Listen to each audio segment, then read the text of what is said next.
gue didatangin sama sosok Nyi Rocky Kidul ini, gue mimpi gak sih? Atau perjanjian yang dibuat antara presiden kita, salah satu presiden kita, sama Nyi Rocky Kidul. Emang ada? Lu mau tau gak dia ngomong apa? Apa? Jangan ganggu keluarga saya. Gue gak enak badan nih. Mulai. Hai Logikers, kembali lagi bersama saya Alfi di Logika Bicara Podcast. Hari ini dengan sesuai baju saya, hitam-hitam, berarti bakalan ngomongin soal apa tuh? Apalagi kalau bukan soal horor. Penasaran siapa narasumbernya? Nah, sebelum itu jangan lupa buat follow akun sosial media kita di Instagram @logicnews.id dan jangan lupa subscribe YouTube kita. Balik lagi sama satu narasumber yang wow, sepertinya ada terus nih di video kita. Ya nggak, mudah-mudahan nggak pada bosen ya. Betul. Ada yang masih inget nggak namanya siapa? Siapa? Coba siapa? Inisialnya dari R. Apa? Enggak, salah dari E. Mak Reni. Ya, tepuk tangan dulu buat Mak Reni hadir lagi di sini. Kali ini kita ngomongin yang agak mistis. Sesuai bajunya kita lagi hitam-hitam ya. Lagi gitu. hitam. Kita bukan lagi berduka, tapi Bukan. lagi pengennya ada pesan mistis ya. Iya, kita betul, ya. betul. Pokoknya horornya kayak pengen merasa gitu. Jadi tunggu ya. Iya. Jadi Mak Reni ini kan di podcast sebelumnya udah dibilang salah satu anak indigo pasti nggak asing nih sama dunia-dunia mistis ya kan? Mistis. Agak bindeng ya. Nah, terus ada satu cerita nih. Aku kan kerjanya scroll sosial media nih, Mak. Terus ngeliat di sosial media ada reels yang bilang kalau ada satu hotel di daerah Sukabumi namanya Grand Hotel Ina kalau nggak salah, kayak Hotel Ina.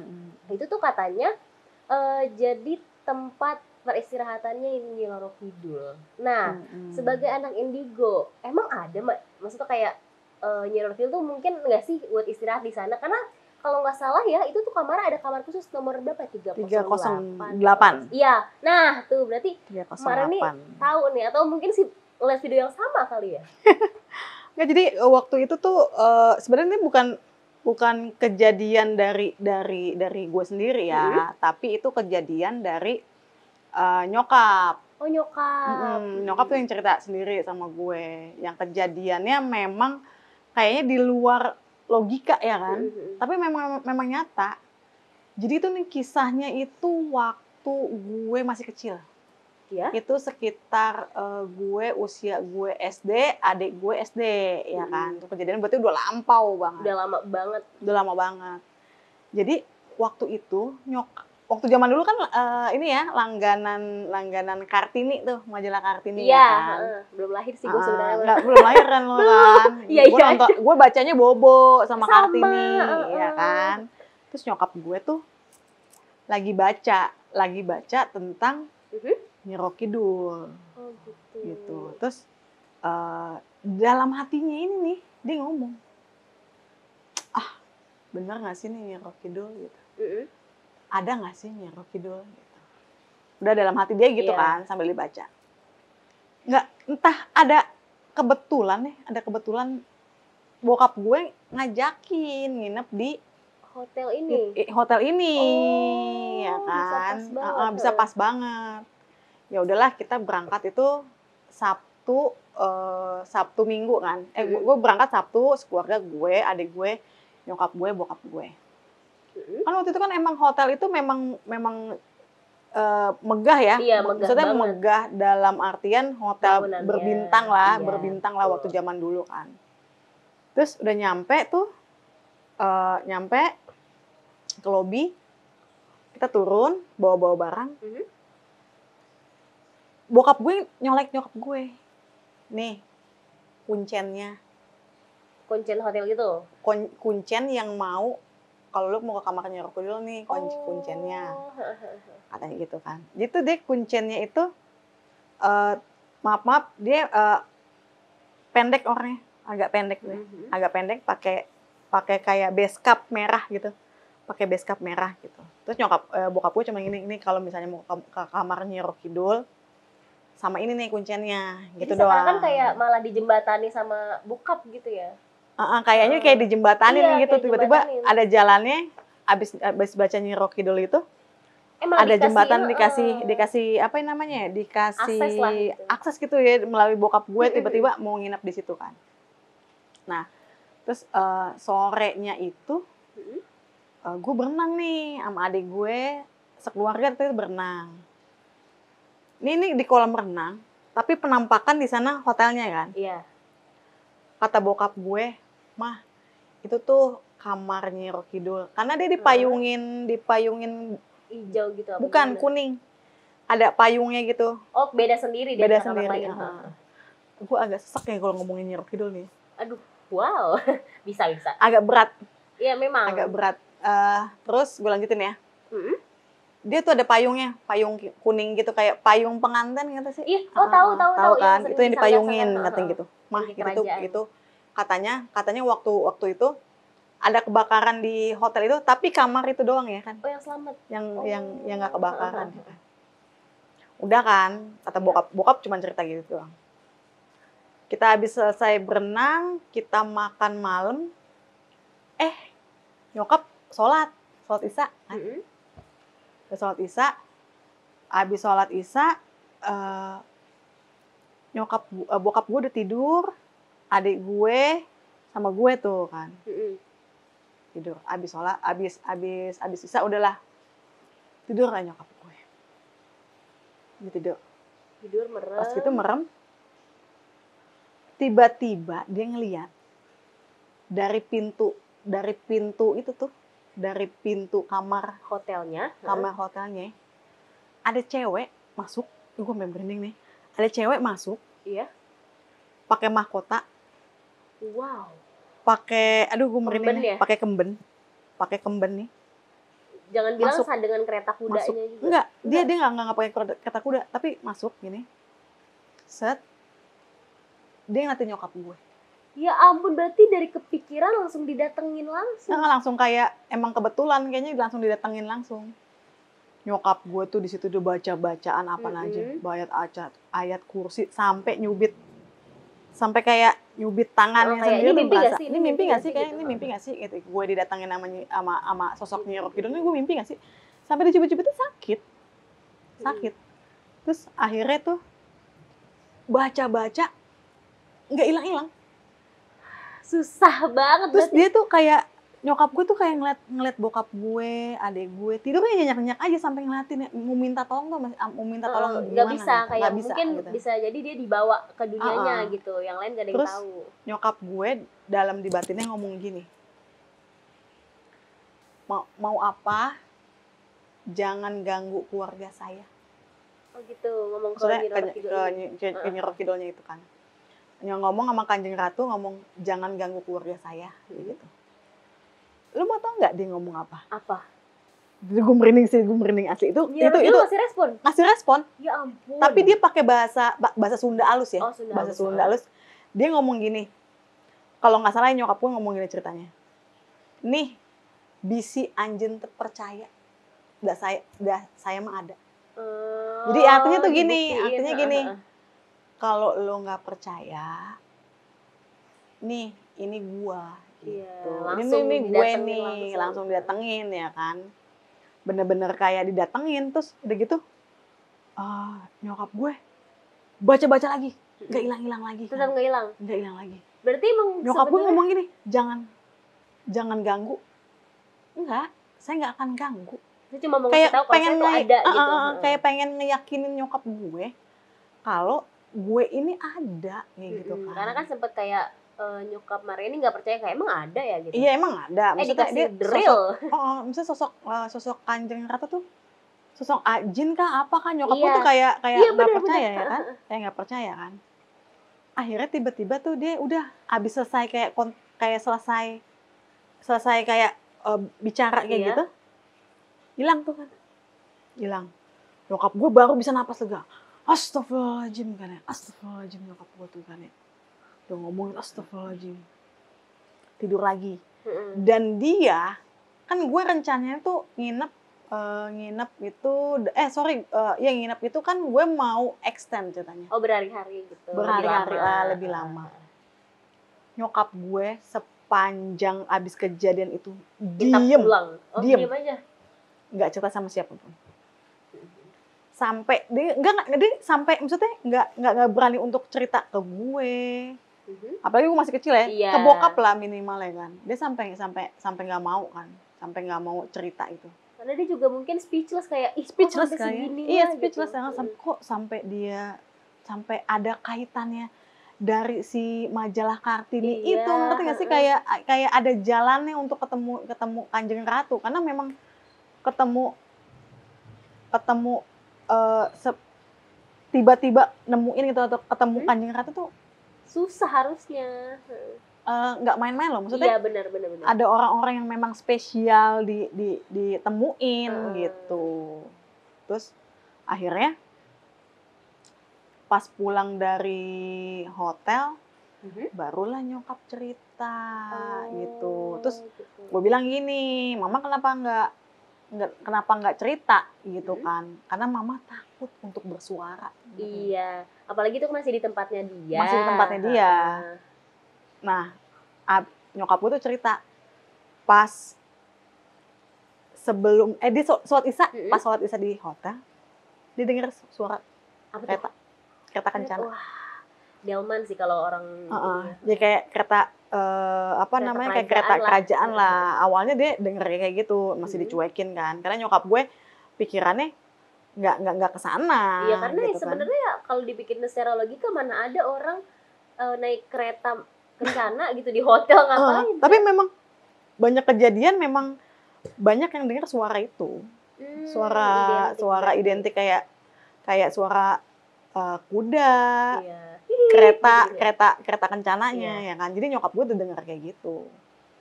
Nah, dari situlah, dari kejadian itu nyokap gue mempercayai, oh ternyata Nyi Roro Kidul tuh memang ada kayak gitu kan. Jadi kayak nyokap gue, oh ya gue lain kali gue ngomong jangan sembarangan deh gitu. Iya, ntar malah kayak gini lagi kan bahaya. Lain kali gue jangan sembarangan lah. Tapi ada kemarin ini nih, gue beberapa bulan yang lalu, gue sempet kayak penasaran. Gue ke petilasan. Gue ke petilasan Nyi Roro Kidul pernah. Oh, di Sukabumi sana? Iya, akhirnya oh ini petilasannya. Terus yang mak temui apa tuh untuk kesana? Atau mungkin baru penasaran aja? Ada aksesnya lagi gak kan? Siapa tahu kayak Mak Reni tiba-tiba ada aja jalannya gitu buat ketemu. Kan baru keinginan nih, atau mungkin udah kesana? Enggak, udah. Gue udah kesana. Terus gue diajak sama kuncennya ke petilasan. Kita masuk ke tangga gitu kan. Kita masuk ke tangga. Dan di petilasan itu ada beberapa makam tuh. Makam-makam kayak mungkin orang-orang terdahulu wali atau apa ya di makam situ. Nah, gue masuk ke ruangan petilasan itu. Auranya wow. Pasti. Itu tuh auranya sampai gue tuh apa ya? Merinding, ngerti nggak sih sampai kayak nggak, maksudnya kayak merinding kan tuh sekali tuh ya. Ya terus-terusan. Berarti emang banyak, apalagi kan petilasan berarti tempat yang emang penting pernah disinggahi sama orang-orang tertentu gitu kan. Jadi mungkin mistisnya memang kuat itu. Jadi gue masuk, ini petilasannya ada 2 kuburan gitu kan, ada 2 kuburan. Gue lupa kuburannya siapa gitu ya, gue lupa karena di Google pun ada petilasannya Dewi siapa gitu kan. Karena gue nggak begitu notice sama namanya, tapi yang gue cuman tahu adalah itu petilasannya Nyi Roro Kidul gitu. Jadi gue dateng, banyak orang dateng, ada kuncennya juga kan, ada kuncennya kayak doa kayak kan. Oh, emang yang gue lihat sih, yang gue tahu ya, kalau misalnya petilasan tuh pasti ada aja gitu yang datengin terus doa. Itu tuh kayak buat apa sebenarnya? Itu termasuk musyrik kah atau? Oh, gue kalau itu gue nggak tahu gitu. Gue nggak begitu tahu, tapi cuman kayak gue tuh di sana cuman niatnya itu ya cuman pengen tahu aja, pengen apa? Cuman kayak gue nggak minta apa-apa, tapi gue cuman kayak penasaran aja gitu. Jadi dia nggak ada yang si kuncen itu ngajiin biasa gitu, dia ngejelas. Terus pokoknya memang aksennya tuh kentalnya hijau semuanya kan. Setiap ruangan tuh hijau. Terus kayak dupa lah kan, terus air ya, maksudnya kayak gitu kan. Terus setelah ngaji gue diminta untuk ke kuburannya itu, ya kan. Maksudnya untuk apa, mau apa, doa apa, memanjatkan doa lah, apa ada permohonan lah kan gitu kan. Setelah gue masuk tuh, kan ada hordeng gitu kan. Ada hordeng gitu. Itu tuh berasa gue duduk begini. Gue nggak masuk ke ruangannya. Tapi gue cuma kayak nempelin paha gue. Gitu. Karena gue kayak nggak kuat, ngerti nggak sih? Iya. Karena nggak kuat, badan gue kalau gue masuk, itu kayaknya gue kayak kesurupan. Karena kaki gue ini udah gemeter. Kayak energinya tuh. Kayak energinya sangat gitu. besar banget kan ya. Gue tuh sampai gemeter ini kaki gue nih. Wah, kayak badan gue tuh kayak ngelayang kayak ditarikin set gitu kan. Tapi kayak, masih nahan diri. Makanya itu gue begini, cuman setengah gue masuk dalam ruangan itu, cuman setengah doang gitu ya. Cuman udah begini. Gue yakin kalau gue masuk terus, gue nggak tahu. Iya. Maksudnya gue nggak tahu. Kayak gimana? Kayaknya gue ngeblank dan gue nggak tahu. Gue mau masuk aja tuh kayak energinya kuat ya. Sampai gemeter kaki gue nih. Sebadan tuh setengah ini gemeter gitu. Gini. Beda banget berarti energi luar sama dalam ruangan. Itu beda banget tuh. Maksud gue tuh auranya tuh bener-bener kayak serem, dan itu sepanjang ruangan itu wangi semuanya. Wanginya nih wangi apa? Nah, wanginya memang emang di karena kan memang dia kan bakar dupa kan. Di situ ada dupa, dia bakar dupa ya kan, si kunciannya itu kan. Tapi ente kalau misalnya googling aja ya, ada 2 makam itu, Dewi siapa gue lupa ya gitu kan. Udah tuh. Jadi bukan gue aja yang datang ke situ, tapi banyak orang, jadi kayak silih berganti aja. Ada yang mungkin mau tahu aja wisata gitu. Jadi macam-macam lah. Atau dia mempercayai bahwa lewat bahwa Kanjeng Ratu ini apa bisa menolong membuka aura lah, kan keinginan orang kan banyak ya. Benar. Tapi gue di sini gue nggak bisa bilang itu musuhnya apa enggak, tapi kan itu menurut kepercayaannya aja. Iya, kita menghargai lah, yang penting gitu. tidak mengganggu apa gimana gitu. Iya. Tapi gue yakin banget. Duh, sakit ini gue nih. Lagi-lagi biasanya kalau misalkan lagi podcast begini, Mak tuh tiba-tiba ada yang kenapa gitu, karena energinya keserap nih, yang di sini juga ngedengerin. Gue kan kalau misalnya kayak podcast horor itu pasti gue mintanya udah kopi hitam dulu. Iya, kayak sakit ini guntukannya. Ini dikit lagi juga minta 3 gelas tuh kopi hitam. Ini mah 6. Jadi ada iklannya aja. Iya. Ada iklannya aja. Masuk. Kopi tubuh, kopi gajah. Wow, itu sponsor. Enggak, terus apa yang namanya? Terus gue yakin tuh ya. Gue ngeblank sih. Gue tuh pas masuk itu gue yakin, nggak tahu udah pingsan apa bagaimana. Ya ini sebenarnya Mak udah ngeblank nih. Ini gue udah. Tadi pembicaraan terakhir nggak kayak gini. Pembicaraan terakhir tadi bukan yang gini, tapi udah mulai ngeblank. Udah gini. Mas. Udah bang. Mas udah bang. Mas nyerah mas. Ya udah. Ini tadi kan Mak sempat ngomong ya, kalau misalkan tempat di Sukabumi ini identik sama warna hijau, sama juga sama kamar 308 ini, Mak. Jadi tuh kamar ini tuh dibuat bener-bener definisi semuanya hijau, dari hordeng, terus habis itu kasur segala macam. Boleh minum kopi nggak? Boleh, silakan. Udah mulai biasa. Udah mulai nggak ada tenaga. Nah, berarti kan menurut gua kayak ini tuh Kanjeng Ratu dispesialkan banget sampai ditempatin atau dikasih satu kamar khusus buat dia.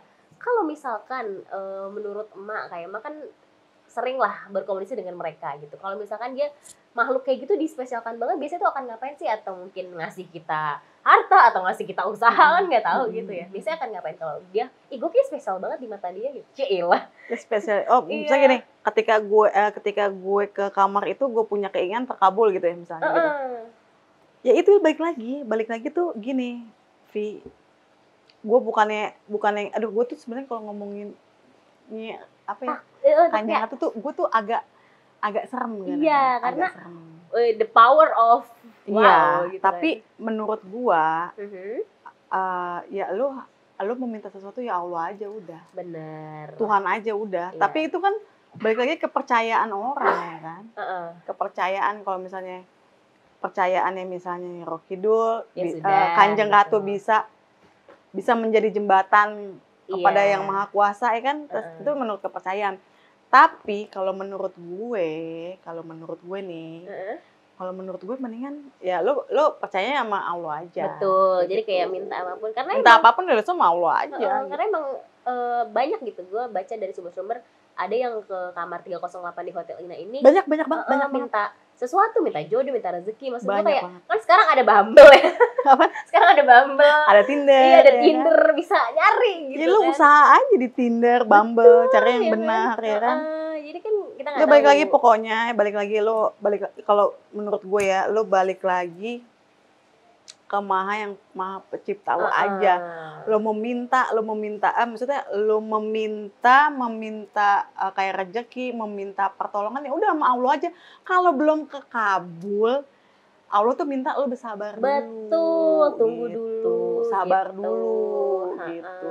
Ini juga kucing ikut-ikutan podcast. Iya.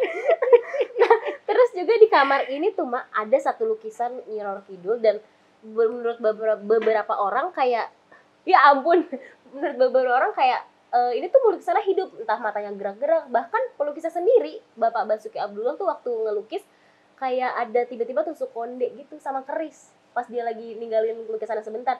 Nah kan biasanya nih lukisan itu kan jadi tempat makhluk halus.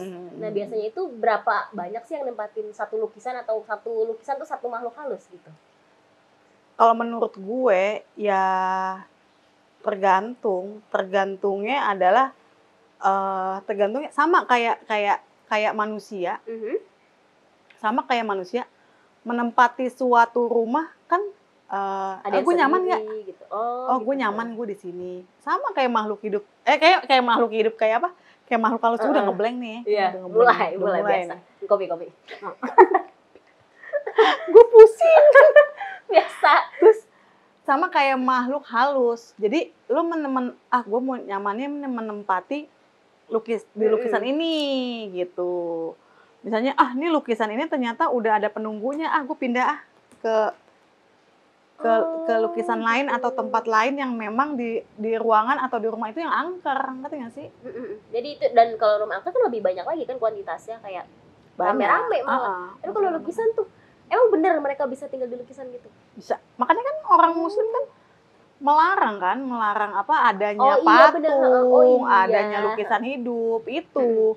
Bahwa kayak lukisan hidup atau patung disukai oleh makhluk-makhluk gaib gitu. Kita tanya sama videografer kita, coba punya patung nggak di rumah? Iya. Nggak ya? Kayaknya punya. Betul. Jadi makanya kan Muslim kan nggak boleh kan bener. patung-patung, terus lukisan yang hidup, jadi tempat lah istilahnya tempat makhluk hidup. Kalau udah ada di lukisan sesuatu, gimana cara ngeluarinnya coba? Emang ada trik-triknya? Kan pasti. Enggak, kalau gue mau punya itu, gue kasih. Lu mau nih, terserah. Iya bener. Tapi lo, gue di rumah tuh, di rumah nyokap gue tuh kan angker ya. Dulu tuh bokap gue punya barongsai. Barongsai yang majangnya ngasal banget lagi di dekat kamar mandi. Yang digantung gitu ya? Digantung itu. Pembantu gue ngeliat itu barongsai, itu ngelirik. Ya ampun. Ngelirik, sumpah demi Allah, sumpah. Bete dia bilang sampai besokannya, Bu, itu barongsai bisa dipindahin nggak? Untung dia nggak tiba-tiba deng kan lebih. Iya. Malah pertunjukan dia. Ya makanya akhirnya tuh nyokap gue tuh udah sama bokap gue nggak enak badan nih. Mulai. Ini biasanya kalau udah kayak gini nanti tiba-tiba ada kopi hitam Nggak, ya. Bener-bener. Gue lemes. Langsung yang kayak gitu. Emang Mak Rini tuh menyerap energi mereka. Kalau gue kan biasa aja ya anak biasa. Tapi kan lo nggak tahu pulangnya ntar. Oh iya lagi. Udah gue izin pulang deh Mak. Mau masih aman. Tapi emang Mak Rini gitu setiap orang pasti kayak menyerap energi karena dia bisa ngeliat. Enggak, karena di sini juga ada. Iya, tadi udah diomongin sampai gue aja tadi sholat minta ditungguin. Jadi di rumah gue ini, nih nggak ada kaitan sama Nyi Roro Kidul ya. Iya. Jadi di rumah gue ini rumah lama, ya kan.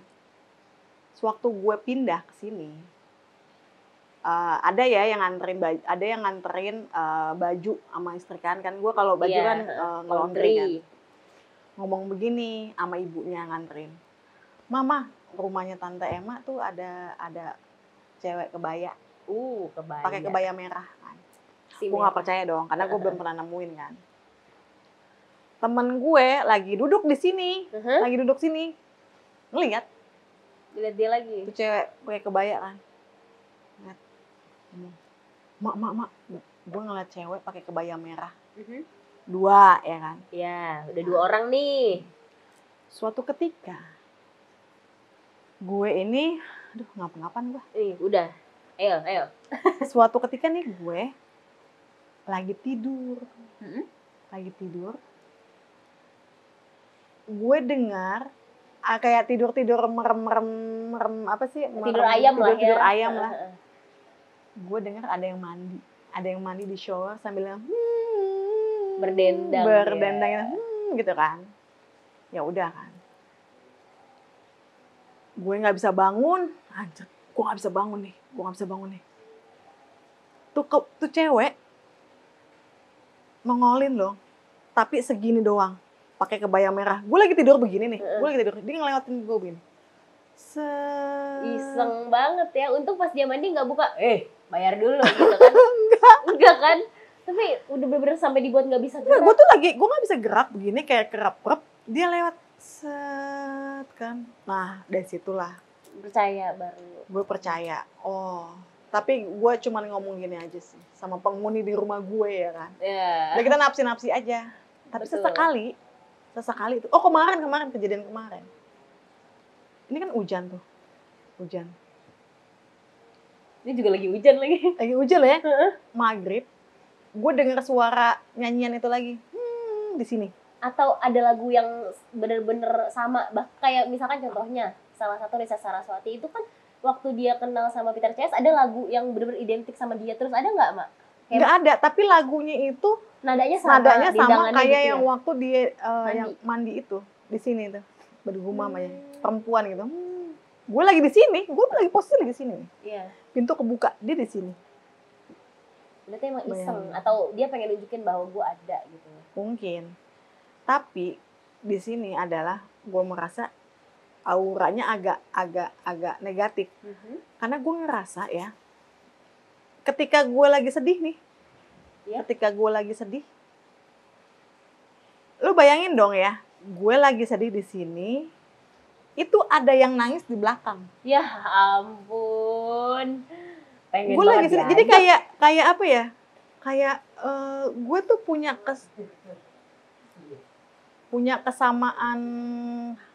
kesamaan feeling kali ya. Iya, atau mungkin dia ngedistract supaya Mak nggak sedih dengan cara dia nangis lagi. Kayak kan kalau misalkan dia nangis pasti Mak apaan tuh, terus ngapus air mata ke dia gitu. Nggak, kayaknya punya apa ya? Punya apa ya, hal yang sama bukan sih ya? Punya sesuatu kayak kesedihan yang sama. Oh, kisah hidup mungkin selama dia hidup gitu. Mungkin apa pas kalau lagi sedihnya ya. Kaget tiba-tiba ada orang masuk. Kirain tuyul. Kaget banget. Jadi kalau misalnya lagi saya kenapa tiba-tiba kita kaget ada orang masuk tiba-tiba. Lagi ngomongin kebaya merah. Kan nggak lucu ya kalau tiba-tiba dia muncul gitu. Ada tuyul.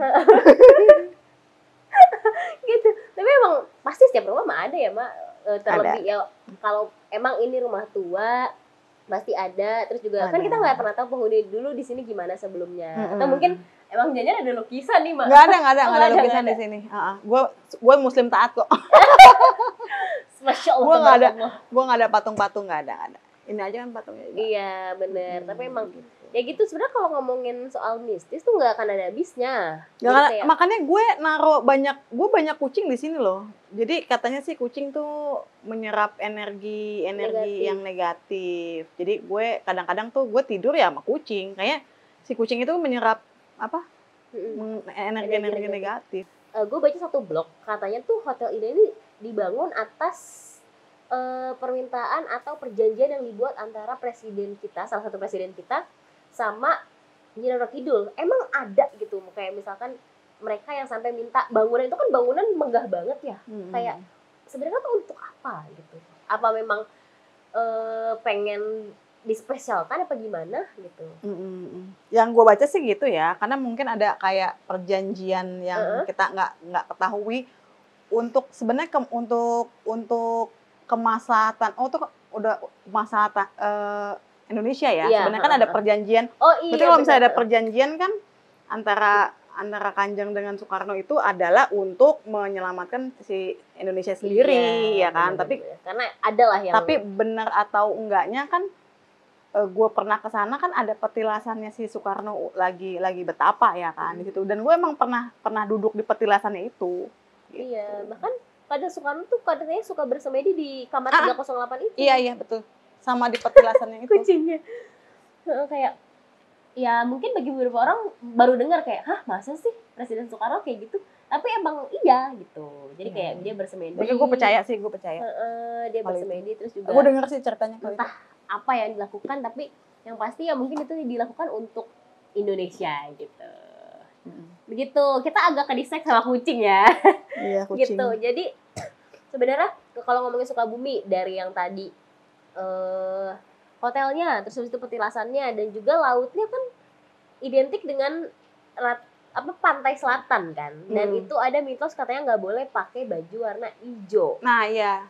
Kalau Cimul misalkan Cimul pakai warna hijau itu bisa hilang katanya gitu. Hilang emang hilang ya. Hilang. Jadi kayak untung gue pakai baju apa ya gue? Baju hitam waktu itu. Hitam ini lagi, jangan ini lagi. Oh iya.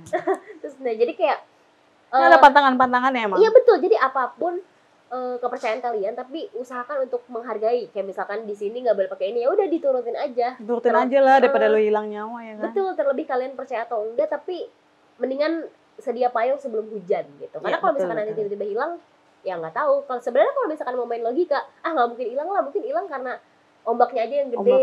Tapi kan itu udah banyak, gitu. udah banyak kejadian dan udah banyak korban juga. Iya, dan itu dipercaya. Dia terbentuklah mitos dan percaya. Betul, gitu. Balik lagi mitos-mitos itu semua mitos-mitos. Jadi yang pasti dimanapun Logikas berada, hargailah kepercayaan di daerah itu dan jangan gegabah atau jangan nggak sopan di tempat baru gitu. Karena banyak tuh kasus-kasus yang kayak di tempat baru tapi dia malah sompral kalau bahasa kita. Itu malah buat celaka juga. Gitu. Sosokan lah. Iya, sosokan banget ya. Mana nih gitu, nantangin. Ntar dikasih nangis gitu kan. Gitu. Nah itu tadi pembahasan seputar banyak sih pokoknya soal mistis sama Mak Reni. Jangan lupa buat tonton video selanjutnya dan jangan lupa buat subscribe YouTube kita. Gue Alfi pamit undur diri. Bye.